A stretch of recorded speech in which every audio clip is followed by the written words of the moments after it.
महाप्रदीर्घ गाथा। पुणे जिल्ह्याच्या जवळ वसलेले रांजणगाव एकीकडे औद्योगिक प्रगतीची चाके धावत होती, तर दुसरीकडे तिथल्या जुन्या वाड्यांमध्ये आणि फार्महाऊसमध्ये अजूनही अनेक रहस्य दडलेली होती। रांजणगावच्या एका अत्यंत विस्तीर्ण, आलिशान आणि झाडाझुडपांच्या सावलीत लपलेल्या फार्महाऊसमध्ये एका ऐतिहासिक बिझनेस पार्टीचे आयोजन करण्यात आले होते। सई ही तिथल्या एका नामवंत मल्टीनॅशनल कंपनीत PR फोईन ते आर हेड म्हणून काम करत होती। दिसायला एखाद्या स्वप्नसुंदरीसारखी, डोळ्यांत कमालीची बुद्धिमत्ता आणि बोलण्यात एक प्रकारची ओढ असलेली सई आज त्या पार्टीत सर्वांच्या आकर्षणाचे केंद्र होती। तिने नेसलेली ती भरजरी, आकाशी रंगाची साडी तिच्या सौंदर्याला स्वर्गीय रूप देत होती। पण नियतीने त्या रात्री सईसाठी एक वेगळाच क्रूर सापळा रचला होता। पार्टीच्या कोलाहलात सईने अनावधानाने एका अशा ड्रिंकला स्पर्श केला, ज्यात शुद्ध हरपवणारे तीव्र औषध मिसळलेले होते। काही क्षणांतच सईचे डोके गरगरू लागले, तिला आजूबाजूचे दिवे गोल फिरताना दिसू लागले आणि संगीत कानावर पडणे बंद झाले।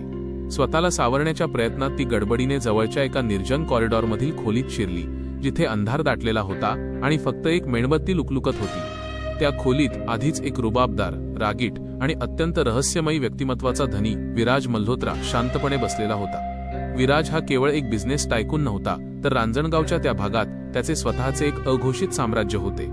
सईला त्या अस्वस्थ आणि विस्कळीत अवस्थेत बघून विराजच्या मनातील सुप्त भावनांनी उचल खाल्ली। सई पूर्णपणे शुद्ध हरपण्याच्या बेतात होती, तिचे पाऊल लटपटत होते। विराजने तिला आधार देण्यासाठी हात पुढे केला, पण त्या स्पर्शाने जणू सईच्या अंगात एक प्रबळ वीज संचारली। नशेच्या त्या धुंदीत तिला समोरचा पुरुष आपला रक्षणकर्ता वाटू लागला। तिने अत्यंत अगतिकतेने विराजला घट्ट मिठी मारली।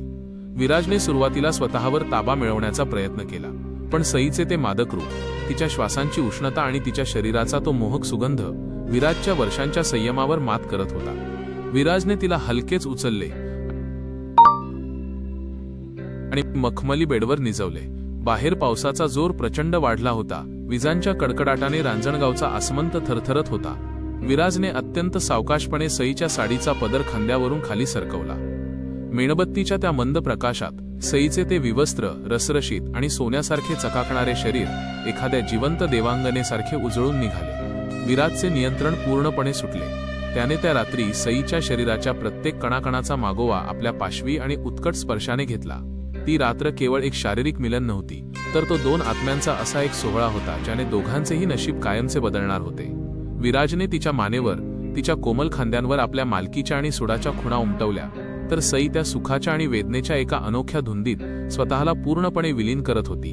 दुसऱ्या दिवशी जेव्हा पहाटेची किरणे खिडकीच्या फटीतून आत आली, तेव्हा सईला जाग आली। तिने स्वतःला पाहिले आणि तिच्या काळजाचा ठोका चुकला। तिच्या अंगावर एकही वस्त्र नव्हते, तिचे शरीर ठणकत होते आणि रात्रीचे काहीही स्पष्ट आठवत नव्हते। तिने बाजूला पाहिले तर विराज मल्होत्रा पालथा झोपलेला होता। त्याच्या उघड्या आणि पिळदार पाठीवर एक गडद काळ्या रंगाचे त्रिशूलाचे चिन्ह दिसत होते। सईला धडकी भरली, ती प्रचंड भीतीने आणि अपमानाने पेटून उठली। तिने घाईघाईने जमिनीवर विखुरलेले आपले कपडे सावरले, अस्ताव्यस्त झालेली साडी कशीबशी सावरली आणि रडत रडत तिथून पळ काढला। तिला वाटले की हे गुपित त्या खोलीतच गाडले जाईल, पण ही तर केवळ एका मोठ्या वादळाची सुरुवात होती। सई फार्महाऊसच्या बाहेर पडली, पण तिथे उभ्या असलेल्या प्रत्येक व्यक्तीची नजर तिला जणू ओरबाडत होती। ती घरी पोहोचली, पण तिथे आधीच मीडियाचा आणि नातेवाईकांचा गराडा होता। कोणीतरी रात्रीच्या त्या खोलीतील काही अत्यंत खासगी क्षण मोबाईलमध्ये टिपले होते आणि ते फोटो सोशल मीडियावर व्हायरल केले होते। सईची वर्षानुवर्षांची प्रतिष्ठा एका क्षणात धुळीला मिळाली होती। तिचे आई वडील अपमानाने खचले होते। सईने स्वतःला एका कोठडीत कोंडून घेतले होते, पण तितक्यात बाहेर गाड्यांचा ताफा आला। विराज मल्होत्रा स्वतः तिथे हजर झाला होता।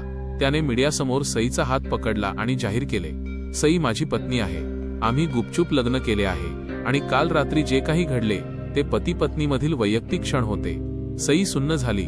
विराज तिला वाचवत होता की तिच्यासाठी एक नवीन नरक तयार करत होता हे तिला समजत नव्हते।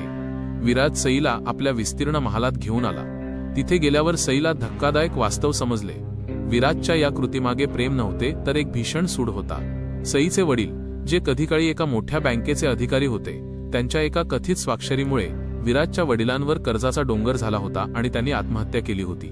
विराजला सईचा वापर करून तिच्या वडिलांना आयुष्यभराची जखम द्यायची होती। तू आता माझी कैदी आहेस सई, तुझा प्रत्येक श्वास माझ्या इच्छेवर अवलंबून असेल, विराजने तिला बजावले। पुढचे काही आठवडे सईने त्या महालात मानसिक आणि शारीरिक छळ सहन केला। विराज कधी तिच्यावर अफाट प्रेम करायचा, तर कधी तिचा तिरस्कार करायचा। त्यांच्यातील ते विळखे आता रोजचीच बाब झाली होती, पण त्यात आत्म्याचा ओलावा नव्हता. कथेला कलाटणी तेव्हा मिळाली जेव्हा सईला विराजच्या वैयक्तिक अभ्यासिकेत स्टडी रूम काही अतिशय जुन्या आणि गुप्त फाईल्स मिळाल्या. त्या फाईल्स वाचताना सईचे डोळे विस्फारले. विराजच्या वडिलांच्या विनाशाला तिचे वडील जबाबदार नव्हते, तर विराजचा स्वतःचा काका, जो आता त्याचा मुख्य सल्लागार होता, त्यानेच सर्व षडयंत्र रचले होते. विराजने चुकीच्या माणसाचा सूड घेण्यासाठी एका निष्पाप मुलीच्या आयुष्याचा लिलाव केला होता. सईने शांत न बसता गुप्तपणे पुरावे गोळा करण्यास सुरुवात केली. दरम्यान विराजच्या काकाला सईचा संशय आला. त्याने सईला कायमचे संपवण्यासाठी रांजणगावच्या एका ओसाड भागात गुंड पाठवले. तिथे सईला बेदम मारहाण करण्यात आली, पण सईने तो पुराव्यांचा पेनड्राईव्ह सोडला नाही. विराजला जेव्हा सई बेपत्ता असल्याचे समजले तेव्हा त्याच्या काळजात पहिल्यांदा धस्स झाले. त्याला जाणीव झाली की सुडाच्या आडोशात तो सईच्या प्रेमात पडला आहे. तो तातडीने त्या ओसाड ठिकाणी पोहोचला. तिथे रक्ताळलेल्या अवस्थेत सई पडली होती. विराजने एका क्रूर योद्ध्यासारखे त्या सर्व गुंडांचा खात्मा केला. सईने थरथरत्या हाताने तो पेनड्राईव्ह विराजला दिला. जेव्हा विराजने त्यातील सत्य पाहिले की त्याच्या वडिलांचा खरा खुनी त्याचा स्वतःचा काका आहे, तेव्हा विराजच्या पायाखालची जमीन सरकली. त्याने पाहिले की ज्या सईला त्याने दासीसारखे वागवले, तिनेच आज त्याला सत्याचा आरसा दाखवला होता. विराज सईसमोर गुडघे टेकून बसला आणि लहान मुलासारखा रडला. सई, मी तुला दिलेला त्रास हा जगातील सर्वात मोठा गुन्हा आहे. मला माफ कर. सईने पाहिले की जो माणूस जगासाठी काळ होता तो आज तिच्या चरणाशी झुकला होता. तिने त्याला उठवले आणि मायेने मिठीत घेतले. त्या रात्री पुन्हा एकदा रांजणगावच्या त्या महालात विजा कडाडल्या, पण आज त्यात प्रेम आणि पश्चात्तापाचा वर्षाव होता. विराजने सईच्या प्रत्येक जखमेवर आपल्या ओठांनी फुंकर घातली. आजचे त्यांचे मिलन सुडाचे नव्हते, तर ते चुकांच्या प्रक्षालनाचे आणि निखळ प्रेमाचे होते. दुसऱ्या दिवशी विराजने आपल्या गुन्हेगार काकाला पोलिसांच्या स्वाधीन केले आणि सईच्या वडिलांना मान सन्मानाने घरी परत आणले. त्याने पुन्हा एकदा मोठ्या थाटामाटात सईशी लग्न केले. आज सई आणि विराज त्या अथांग साम्राज्याचे खंबीर वारसदार आहेत. रांजणगावची ही महागाथा आता विश्वासाच्या लिलावासाठी नाही, तर एका महान सुडाच्या रूपांतरणाने जन्मलेल्या खऱ्या प्रेमासाठी ओळखली जाते. सई आता विराजची केवळ पत्नी नव्हती, तर त्याच्या साम्राज्याची खरी राणी आणि त्याच्या आयुष्याची मशाल होती.